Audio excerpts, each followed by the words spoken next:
ঘোড়াখালীতে 9টা আমাকে যেটা জানানো হয়েছে এটা আমার গ্রাম আমার ওয়ার্ড বলে আমি আলাদা করলাম, এরকম আলাদা আলাদা লিস্ট করা হয়েছে। না এখানে আছে, সেই জন্য এটা অনেক দূর দূরান্ত থেকে আসছে। তো যারা যারা লিস্টে আছে এটা রিজু মামার কাছে আছে, আমার সেক্রেটারি রিজু মামা এবং আমার সভাপতি আমার মিজান মামার কাছে আছে। লিস্ট অনুযায়ী সবার কাছে পৌঁছে যাবে, কেউ কোনো কিছু মনে রাখবেন না। লিস্টের বাইরে যদি কিছু থাকে সেটা পরে জানালে আমাদের প্রাণ সম্পাদক সাহেব আবার পাঠাবে। আর প্যাকেট অন্তত 4-5টা এখানে সাজাও। আর আমরা আপাতত শুধুমাত্র 4 জনকে দিয়ে যাচ্ছি, 500 প্যাকেট আছে, সুতরাং কেউ মন খারাপ করেন না। আর আমি 2টা কথা বলার জন্য রঞ্জিত সরকার যেহেতু আমাদের মেহমান, 2টা কথা বলো। এমন কিছু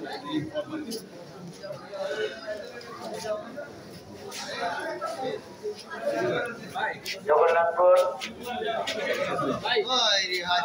উপজেলায় আজকের এই আওয়ামী লীগ নেতৃত্ব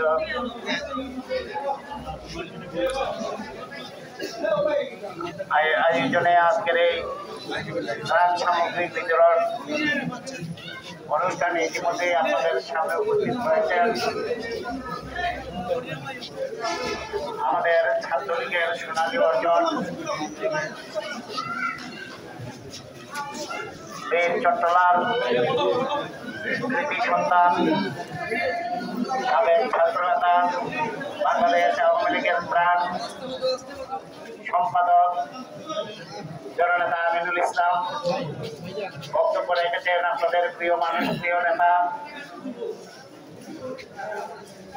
এক সময় এই জগন্নাথপুরে আমি যখন বাংলাদেশ ছাত্রলীগের একজন কর্মী ছিলাম, বাংলাদেশের প্রথম পররাষ্ট্রমন্ত্রী যার সান্নিধ্য থেকে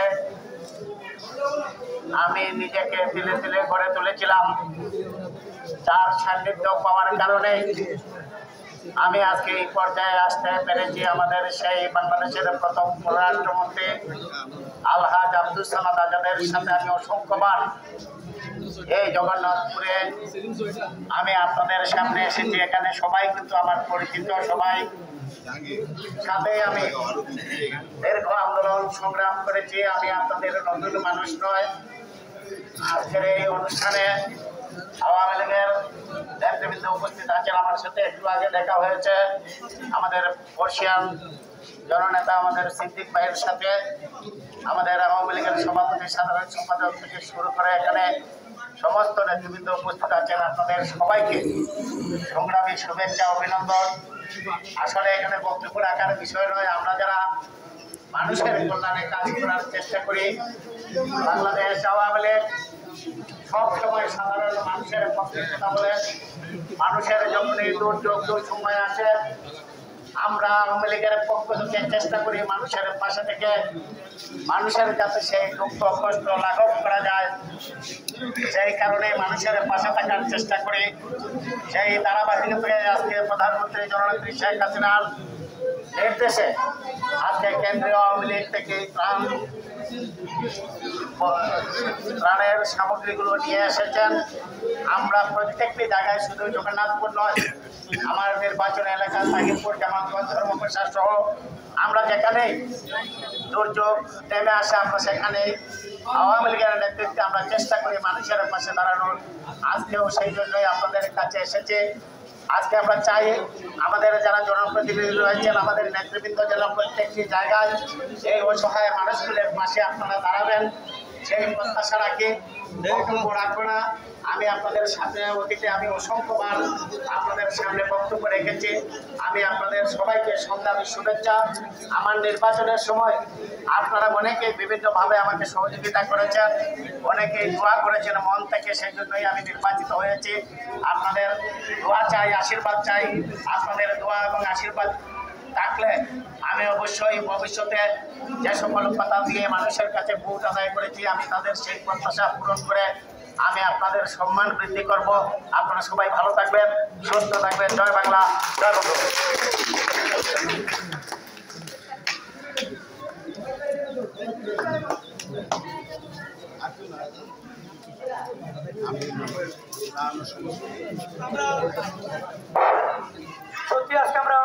যদিও আমরা কষ্টের মাঝে আছি, আমাদের এলাকা প্রতি বছরই এবারেও অনেক পানি জমেছে। আমাদের মানুষের যারা বাড়ি করছে ছেড়ে এখানে শুধু নয়, এখানে 103 জন পরিবার অবস্থান করছে।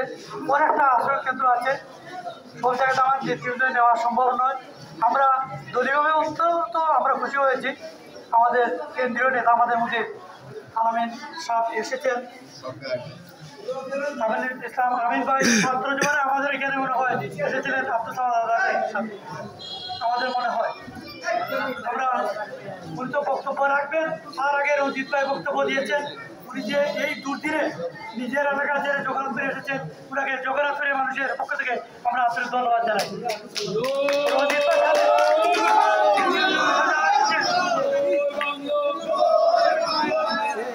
আমরা কৃতজ্ঞতা জানাই, এ পর্যায়ে বক্তব্য রাখার জন্য অনুরোধ জানাই।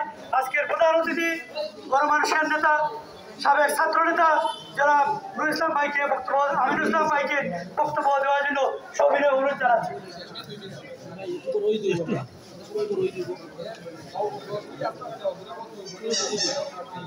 আসসালামু আলাইকুম।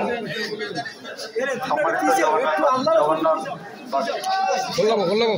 সবাইকে বাংলাদেশ আওয়ামী লীগের পক্ষ থেকে শুভেচ্ছা ও অভিনন্দন জানাচ্ছি।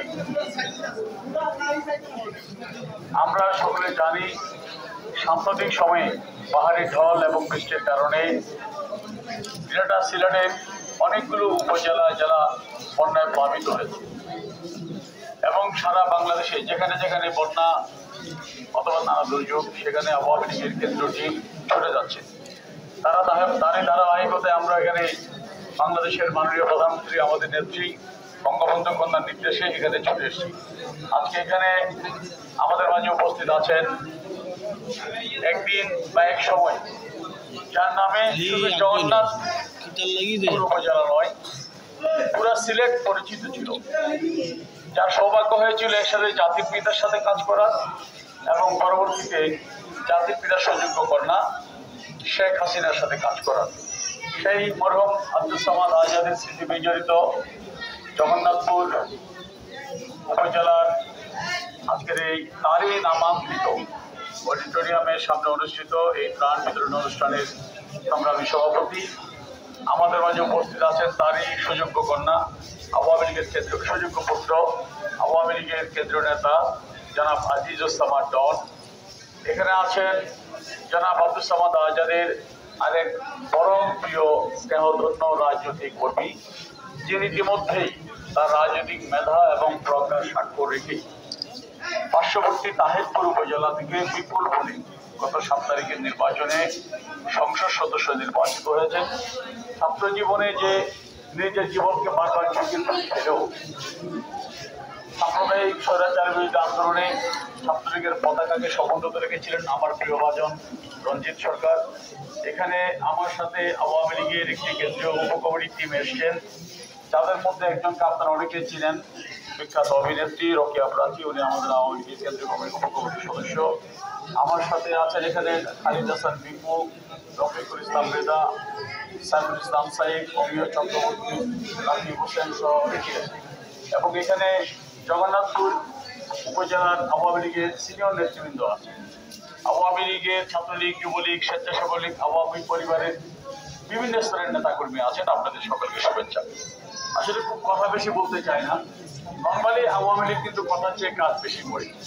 আমরা কথার চেয়ে কাজ বেশি করি বলেই বঙ্গবন্ধুর নেতৃত্বে বাংলাদেশ স্বাধীন করেছে আওয়ামী লীগ। আমরা কথার চেয়ে কাজ বেশি করি এবং সেটা বিশ্বাস করি বলেই শেখ হাসিনা ক্ষমতায় আসলে খাদ্য ঘাটতির বাংলাদেশ হয় খাদ্য উৎপাদকের দেশ।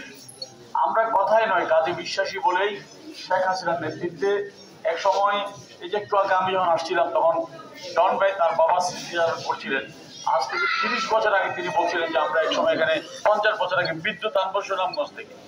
অর্থাৎ এক সময় দেশে বিদ্যুৎ ছিল না, অনেক বাড়িতে চেরাগ জ্বালানো, কেরোসিন কেনার পয়সা ছিল।